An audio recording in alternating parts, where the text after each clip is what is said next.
महाराष्ट्र दिवस के मौके पर मुंबई में महाविकास अघाड़ी की रैली हुई। इसमें पूर्व मुख्यमंत्री उद्धव ठाकरे, महाराष्ट्र कांग्रेस के अध्यक्ष नाना पटोले और एनसीपी नेता अजित पवार समेत कई बड़े नेता मौजूद रहे। रैली में शिवसेना उद्धव गुट के नेता संजय राउत ने कहा कि देखिए, हम सब एक साथ हैं। लगातार सवाल हो रहा था कि क्या अजित पवार सभा में शामिल होंगे। आप देखिए, अजित पवार सभा में मौजूद हैं। वहीं रैली में उद्धव ठाकरे के बेटे और महाराष्ट्र के पूर्व मंत्री आदित्य ठाकरे ने भी बयान दिया। कहा, महाराष्ट्र की मौजूदा शिंदे फडणवीस की सरकार के कुछ ही दिनों का खेल बचा हुआ है, इसका गिरना तय है। वहीं खारघर हादसे पर भी उन्होंने कहा, नाना पटोले ने, कि ये घटना महाराष्ट्र के इतिहास पर काला धब्बा है। लोकसभेबरोबर तिन्ही निवडणुका केल्याशिवाय राहणार नाही आणि अमित शहाना सांगतो, तुम्हाला जमीन म्हणजे काय असते तो माझा महाराष्ट्रातला माणूस दाखवून। ज्यादा जानकारी इस मामले पर हमारे सहयोगी आपको दे रहे हैं। जय महाराष्ट्र। हा महाराष्ट्राचा कभी पडा नाहीये। सोमवार को मुंबई के बीकेसी में महाविकास आघाड़ी की ओर से वज्रमूठ सभा का आयोजन किया गया और इसमें अगर महाविकास आघाड़ी की बात करें तो उन्होंने विपक्ष किस तरह से एकत्रित है ये एक बार फिर से बता दिया। अजित पवार को लेकर जहां पर कई अटकलें लग रही थी तो वो तो स्टेज पर मौजूद ही थे। वो एनसीपी के तौर पर जहां पर नेताओं को बात करना था, अजित पवार ने यहां पर भाषण भी किया। अगर बात करें तो हर एक जो राजनीतिक पार्टी है, चाहे वो कांग्रेस हो, एनसीपी हो या शिवसेना उद्धव बालासाहेब ठाकरे गुट की बात करें, तीनों पार्टियों की ओर से अलग अलग नेताओं ने भाषण किया। कांग्रेस की ओर से भाई जगताप जो मुंबई कांग्रेस के अध्यक्ष हैं, उन्होंने बात किया। पूर्व मुख्यमंत्री अशोक चौहान ने बातचीत की और साथ ही साथ महाराष्ट्र कांग्रेस अध्यक्ष नाना पटोले ने भी लोगों को संबोधित किया। एनसीपी की ओर से जितेंद्र आव्हाड जो मुंबई से सटे थाने से आते हैं, उन्होंने भाषण दिया और अजित पवार जो विरोधी पक्ष नेता है, जिन्हें लेकर सबसे ज्यादा सवाल उठ रहा था, उन्होंने बातचीत की। शिवसेना उद्धव गुट की अगर बात करें तो आदित्य ठाकरे, संजय राउत और उद्धव ठाकरे ने संबोधित किया। अगर भाषणों की बात करें तो एक जो कॉमन चीज इन सभी के भाषणों में दिखी वो थी मुंबई और बीएमसी को लेकर उनके भाषण। उनका ये कहना है कि बार बार मुंबई को किस तरह से महाराष्ट्र से अलग करने की कोशिश की गई। जो कई सारे ऐसे उद्योग हैं जो मुंबई और महाराष्ट्र से दूसरे राज्यों में जा रहे हैं, उस मुद्दे को उन्होंने उठाया। मुंबई में फिलहाल जो महानगर पालिका है उसमें कोई सत्ता नहीं है और उसे लेकर भी सवाल उठा है कि 1 साल से ज़्यादा होने के बावजूद वहाँ पर चुनाव क्यों नहीं कराए जा रहे हैं। आज 1 तारीख की अगर बात करें, 1 में महाराष्ट्र दिन भी है, तो उसे लेकर भी कई सारी चीज़ें कही गई। कहा गया कि किस तरह से महाराष्ट्र की जो वैल्यू है उसे दिन ब दिन कम करने की कोशिश की जा रही है। साथ ही साथ किस तरह से महाराष्ट्र के जो उद्योग हैं उसे दूसरे राज्यों में ले जाया जा रहा है। बारसू का भी जिक्र किया गया, जहां पर रिफाइनरी के विरोध में बड़ा प्रदर्शन चल रहा है। उद्धव ठाकरे ने ऐलान किया कि 6 तारीख को वो बारसू भी जाने वाले हैं और अलग अलग ऐसे मुद्दे हैं जिसके ऊपर उन्होंने महाराष्ट्र की जो मौजूदा सरकार है, एकनाथ शिंदे और देवेंद्र फडणवीस की, उन पर हमला किया। अगर बात करें तो कहीं ना कहीं इस पूरे वज्रमूठ का ये तीसरी सभा थी, जिससे पहले छत्रपति संभाजीनगर और नागपुर में हुआ है। और एक बार फिर से महाविकास आघाड़ी ने विपक्ष किस तरह से एकत्रित है ये बताने की कोशिश की। इस सभा में मुंबई पर उनका फोकस ज्यादा रहा और जाते आते उद्धव ठाकरे ने यह भी कहा कि आप अभी महानगर पालिकाएं चुनाव करा लीजिए, आप महाराष्ट्र स्टेट असेंबली के चुनाव करा लीजिए, या अगर आपको जरूरत है तो आप लोकसभा, विधानसभा और महानगर पालिका तीनों के चुनाव साथ में करा लीजिए। महाविकास आघाड़ी साथ में है और हम जीत के दिखाएंगे। तो बीएमसी का जो चुनाव जो 1 साल से ज्यादा समय से अभी होना बाकी है, उसके लिए कम से कम विपक्ष ने अपनी तैयारियां शुरू कर दी है और अपने आप को मजबूत और एकत्रित विपक्ष दिखाने की कोशिश वज्रमूठ की सभा से महाविकास आघाड़ी के नेताओं ने की। मुंबई से कैमरा पर्सन संजय मंडल के साथ Sohit Mishra, NDTV India. UP निकाय चुनाव में बीजेपी और समाजवादी पार्टी ने पूरी ताकत लगा दी है। मुरादाबाद में मुख्यमंत्री योगी आदित्यनाथ ने सपा की पिछली सरकार पर जमकर वार किया। उन्होंने कहा कि 2017 से पहले प्रदेश में कानून व्यवस्था पूरी तरह से चरमराई हुई थी, माफियाओं का राज चल रहा था, साथ ही शहर कूड़े का ढेर बने हुए थे। लेकिन बीजेपी की सरकार आने के बाद कानून व्यवस्था पटरी पर आ गई है। इससे पहले रविवार को संत कबीर नगर में सपा अध्यक्ष अखिलेश यादव ने एक रैली में बीजेपी पर जमकर वार किया। 17 के पहले की स्थिति क्या थी? हमारे नगर कूड़े के ढेर माने जाते थे, जगह जगह गंदगी के ढेर होते थे। व्यापारियों से रंगदारी वसूली होती थी। हमारा व्यापारी, हमारी बेटियां सुरक्षित बाहर नहीं निकल पाती थी। असुरक्षा का माहौल था। पर्व और त्योहार आते थे, दंगों का एक माहौल बन जाता था, भय और दहशत का माहौल बन जाता था।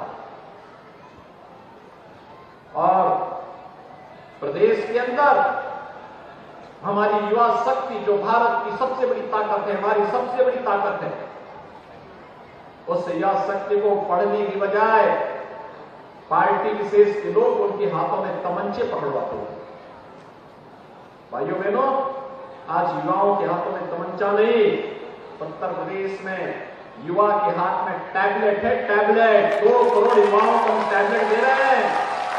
प्रधानमंत्री के आवास के पास उनके वाईफाई को इस्तेमाल करने वाले पर छापा पड़ा है। जो प्रधानमंत्री आवास के पास कोई रहता है, बड़ा दमदार आदमी है, कोई रहता है, उस पर एसटीएफ ने छापा मारा।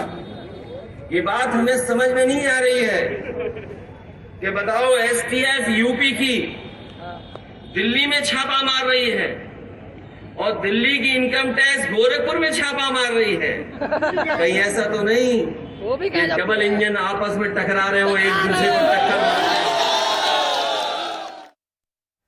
अब अगली खबर दिल्ली से, जहां बृजभूषण शरण सिंह की गिरफ्तारी को लेकर महिला पहलवानों का प्रदर्शन अभी जारी है। 7 महिला पहलवानों के साथ यौन शोषण मामले में दिल्ली पुलिस आरोपी बृजभूषण शरण सिंह से ना तो पूछताछ कर रही है, ना ही उनके खिलाफ कोई कार्रवाई अब तक की है। दिल्ली पुलिस इस मामले में कुछ भी बोलने से बच रही है। जंतर मंतर पर महिला पहलवानों का धरना 9वें दिन भी जारी है। आपको तन से, मन से और धन से समर्थन होगा। पहलवानों का समर्थन करने के लिए खाप पंचायतों, विपक्षी पार्टियों और किसान संगठनों से जुड़े लोग लगातार पहुंच रहे हैं। सोमवार को कांग्रेस नेता नवजोत सिंह सिद्धू और हरीश रावत भी पहुंचे। सबसे पहली बात, कार्रवाई दोषी पे नहीं, उस अफसर पे भी कीजिए जिसने 10 दिन एफआईआर दर्ज नहीं की। रेजिग्नेशन होना चाहिए, इंटेरोगेशन होनी चाहिए, और सबसे बड़ी बात, अरेस्ट करके कस्टोडियल इंटेरोगेशन। एनडीटीवी को सूत्रों से जानकारी मिली है कि दिल्ली पुलिस फिलहाल बृजभूषण शरण सिंह को गिरफ्तार करने की योजना नहीं है। सूत्रों के मुताबिक इसकी वजह यह है कि जो आरोप लगाए गए हैं वो काफी पुराने हैं। इनमें 2012 से लेकर 2022 तक की घटनाओं का जिक्र है। पुलिस पहले महिला पहलवानों के बयान दर्ज करेगी, फिर सीआरपीसी 164 के तहत उनके बयान कोर्ट में दर्ज कराएगी। घटनाओं के वक्त पीड़ितों और आरोपी की लोकेशन की जांच होगी। पीड़ितों और आरोपी के कॉल रिकॉर्ड्स और मैसेज की जांच होगी। पुलिस सूत्रों के मुताबिक जांच के बाद सबूत मिलने पर ही आगे की कार्रवाई होगी। बृजभूषण शरण सिंह ने कहा कि उनके पास पहलवान बजरंग पुनिया का ऑडियो है, वो उन्होंने खेल मंत्रालय की जांच कमेटी को सौंपा है। उनके पास बेगुनाही के सबूत हैं। जो हो रहा है वो कांग्रेस की साजिश है। मेरे इस्तीफा देने से वो घर चले जाते हैं, आराम से सोते हैं, तो मुझे कोई दिक्कत नहीं है। अरे ये तो शुरू से स्पष्ट है भैया जी, ये खिलाड़ी खिलौना बन गए हैं कांग्रेस के हाथों का और विपक्षी दलों के हाथों का। ये इस्तीफा इनका उद्देश्य नहीं है, इनका राजनीति है। किसान नेता राकेश टिकैत भी मंगलवार को पहलवानों का समर्थन करने जंतर मंतर पहुंचेंगे। किसी आम महिला की शिकायत पर कोई आम आरोपी अभी तक गिरफ्तार हो गया होता, लेकिन इस मामले में शिकायतकर्ता अंतर्राष्ट्रीय पहलवान है और जिस पर आरोप है वो काफी रसूखदार है, बीजेपी का नेता है। इसलिए सवाल ये है कि क्या जांच की दिशा दिल्ली पुलिस ही तय कर रही है या फिर कोई और। नई दिल्ली से कैमरामैन मोहम्मद मुस्लिम के साथ मैं मुकेश सिंह सेंगर, एनडीटीवी इंडिया। वहीं बृजभूषण शरण सिंह का कहना है कि अगर मेरी पार्टी मुझे कहेगी तो मैं इस्तीफा दे दूंगा। कि अगर मेरी पार्टी कहे कि आप इस्तीफा दे दो तो मुझे कोई विलंब नहीं लगेगा, मैं इस्तीफा दे दूंगा। जितने आप कह सकते हैं जैसे टुकड़े टुकड़े गैंग या जो ताकतें शाहीन बाग में सक्रिय थीं, जो ताकतें किसान आंदोलन में सक्रिय थीं, जो हमेशा समय समय पर मोदी जी पर हमला किया करते हैं, पार्टी पर हमला किया करते हैं, आज वही सारी ताकतें दिखाई पड़ रही हैं। और मैं शुरू से इस बात को लेकर के चल रहा था कि मेरा इस्तीफा इनका मकसद नहीं है, मैं तो एक बहाना हूं, इनका निशाना और कोई है, पार्टी है।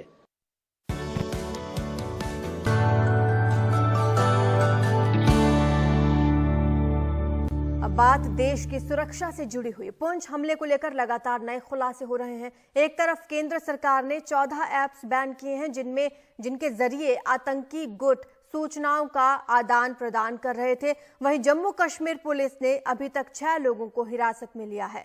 खुद डीजीपी का कहना है कि जो गोला बारूद हमले में इस्तेमाल किया गया वो पाकिस्तान से आया था। पुंछ हमले की इन तस्वीरों ने दिल्ली को G20 की सुरक्षा को दोबारा रिव्यू करने के लिए मजबूर कर दिया। इस महीने के चौथे हफ्ते यानी 22 मई को G20 की मीटिंग श्रीनगर में होने जा रही है। पुंछ हमले की जांच में पाकिस्तान लिंक सामने आ गया है। शुरुआती जांच में पता चला है कि रजौरी पुंछ इलाके में 9 से 12 विदेशी आतंकवादी सक्रिय हो सकते हैं, जिन्होंने हाल ही में घुसपैठ की हो सकती है। रजौरी जिले के दरहल इलाके में चल रहे तलाशी अभियान का जायजा लेने खुद डीजीपी दिलबाग सिंह वहां पहुंचे। तो आप पूछ रहे थे कि पाकिस्तान की एजेंसीज का हाथ कैसे है, तो जब इनकी हर सप्लाई ड्रोन के जरिए इन तक पहुंचाने की कोशिश की जा रही है, लोकल सपोर्ट जहां इनको मजबूरी है वो लोकल सपोर्ट लेती है, मगर बहुत सारा सामान इनका पार से असला अम्युनिशन, राशन पानी और बाकी चीजें, पैसे, कैश पार से ड्रोन के जरिए भी इन तक पहुंचाया जा रहा है। तो पाकिस्तान की एजेंसीज इसमें पूरी तरह इन्वॉल्व है और कौन कौन लोग इन्वॉल्व हैं उनका हमारे पास डाटा है। अभी तक पुंछ आतंकवादी हमले के सिलसिले में 225 से ज्यादा लोगों से पूछताछ की जा चुकी है।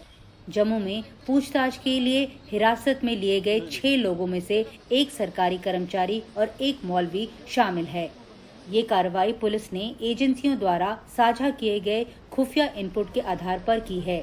डीजीपी दिलबाग सिंह के मुताबिक आरोपियों में से एक की पहचान निसार अहमद के रूप में हुई है, जिसने कबूल किया है कि वो और उसका परिवार हमले में शामिल थे। ये लोग पिछले 2 से 3 महीनों से आतंकवादियों की मदद कर रहे थे। हमले के लिए पाकिस्तान से भेजा गया गोला बारूद और ग्रेनेड भी इन लोगों ने ही दिया था। उधर भारत सरकार ने 14 मोबाइल ऐप्स को बैन कर दिया है, जिनका इस्तेमाल आतंकवादी पाकिस्तान में जम्मू कश्मीर की गुप्त जानकारियां भेजने के लिए कर रहे थे। ऐप्स का उपयोग आतंकी अपने समर्थकों और ऑन ग्राउंड वर्कर्स से संवाद करने के लिए कर रहे थे। इस महीने के अंत में श्रीनगर में G20 मीटिंग होने वाली है। उसे लेकर लगातार जो है सिक्योरिटी रिव्यू न सिर्फ जम्मू कश्मीर में चल रहा है बल्कि केंद्रीय गृह मंत्रालय में भी चल रहा है। जानकारी अब ये मिल रही है कि एक उच्च स्तरीय जो डेलीगेशन है होम मिनिस्ट्री से वो जल्द ही श्रीनगर जाएगा ताकि वो वहां पर जाकर एक बार फिर से G20 की सिक्योरिटी को रिव्यू कर सके। नई दिल्ली से Nita Sharma, India TV India के लिए। दिल्ली और उत्तर भारत में मई महीने का स्वागत भारी बारिश ने किया है। ये बेमौसम बरसात सबको हैरान कर रही है। एक तरफ फरवरी बेहद गर्म निकला तो अप्रैल ठंडा गया। आखिर मौसम इस तरह की करवटें क्यों ले रहा है? हमारे सहयोगी परिमल कुमार की रिपोर्ट देखिए।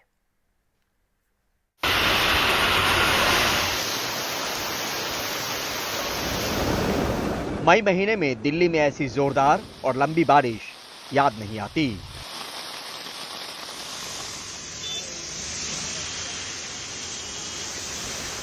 यही हाल देश के कई इलाकों का है। मौसम सर्द हो चुका है। मौसम विज्ञानी बता रहे हैं कि अगले 4 दिन तक देश के तमाम हिस्सों में बारिश चलती रहेगी। कहने को ये वेस्टर्न डिस्टर्बेंस है। अगर आप नॉर्थ वेस्ट इंडिया की बात करें तो नॉर्थ वेस्ट इंडिया में इसका सारा का सारा जो कंट्रीब्यूशन है वेस्टर्न डिस्टर्बेंस को जाता है। ब्रीफ में मैं ये कहूंगा कि नॉर्थ वेस्ट इंडिया का जनरली वेदर वेस्टर्न डिस्टर्बेंस के कंट्रोल में रहता है। अगर अनयूजुअल बोलेंगे, अनयूजुअल के लिए मीन अगर आप इसको क्लाइमेट चेंज से कोरिलेट करना चाहते हैं, उसके लिए क्या होता है कि हमारे से 30 से 50 साल का डाटा होना चाहिए, फिर हम कोरिलेट करते हैं। लेकिन मौसम का ये हाल इस पूरे साल रहा है। फरवरी में गर्मी पड़ी तो मार्च में बारिश। यही नहीं, अप्रैल भी सामान्य से ठंडा ही रहा। स्काईमेट की माने तो क्लाइमेट चेंज इसका अहम कारण है। जो प्री मानसून गतिविधियां होती हैं वो 1-2 जगह पर होती है, 1-2 राज्यों में होती हैं, लेकिन ये पूरे भारत में जो देखने को मिली तो ये इसको कह सकते हैं कि ये अनयूजुअल वेदर फेनोमेना हो रहे हैं और इरेटिक रेनफॉल हो रहा है, तो इसको क्लाइमेट चेंज से जोड़ के देखा जा सकता है कि जिससे जब बारिश होनी चाहिए तब नहीं होती है और जब नहीं होनी चाहिए तब हो जाती है। तो कोई मतलब एक पैटर्न नहीं है जो बारिश का जो होना चाहिए, ये क्लाइमेट चेंज का ही असर है। और ये अगर क्लाइमेट चेंज को रिवर्स नहीं किया गया और उपाय नहीं किए गए, ग्रीन हाउस गैसेस को कम नहीं किया गया, तो ये आगे और ज़्यादा इस तरह के इरेटिक वेदर देखने को मिल सकते हैं। बहरहाल कहीं हल्की बूंदाबांदी और बारिश तो कहीं ओलावृष्टि तक के आसार। तापमान में मौसम का सुखद एहसास तो है, पर मार किसान से लेकर पैदावार तक पर पड़ेगी।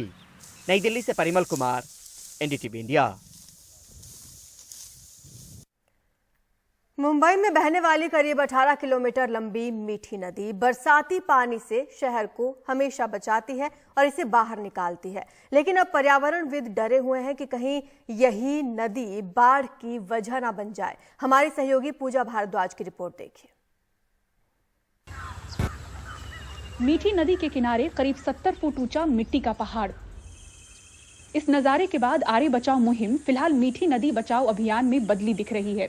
वन शक्ति संस्था ने फॉरेस्ट, पर्यावरण विभाग, पोल्यूशन कंट्रोल ब्यूरो से लेकर बीएमसी को इसकी शिकायत की है। आर्य संरक्षण समूह की संस्थापक सदस्य अमृता भट्टाचार्य जी और वन शक्ति के निदेशक स्टैलिन ने आर्य के भीतर एनडीटीवी को दिखाया कि किस तरह से मीठी नदी के किनारे को लगभग डंपिंग ग्राउंड की तरह बना दिया गया है। कचरा अब नदी में गिर रहा है, कुछ पेड़ मलबे में दबे दिख रहे हैं। जब मैंने डंपिंग होते हुए देखा, ये अक्टूबर में 2020 में मैंने ये फोटोग्राफ्स के साथ कंप्लेन की थी और आप देख सकते हो कि पुराने फोटोग्राफ भी मैंने अटैच किया था जिसमें बिल्कुल डंपिंग नहीं है, और उसके बाद मैंने फ्रेश फोटोग्राफ 2020 का अटैच किया।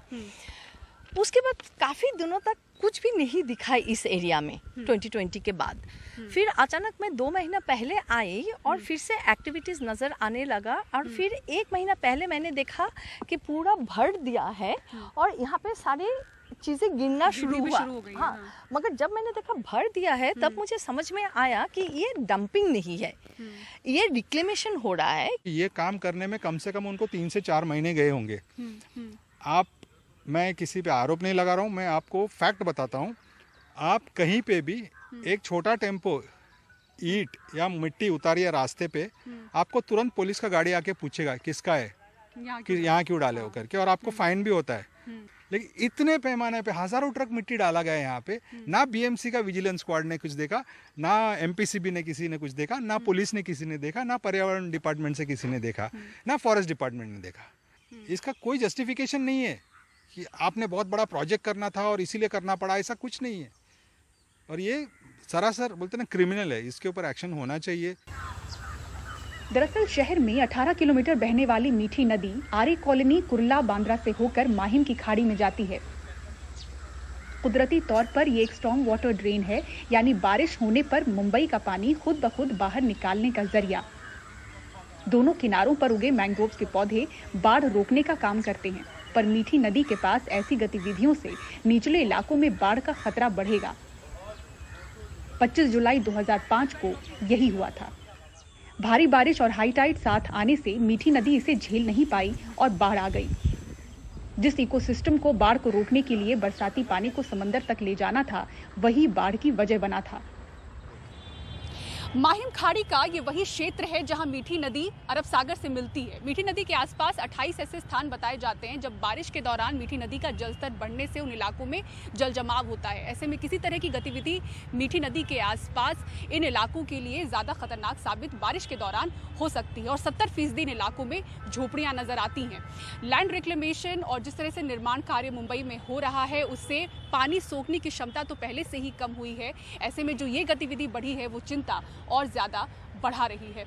मुंबई से कैमरा पर्सन अशोक महाडिक के साथ पूजा भारद्वाज, एनडीटीवी इंडिया।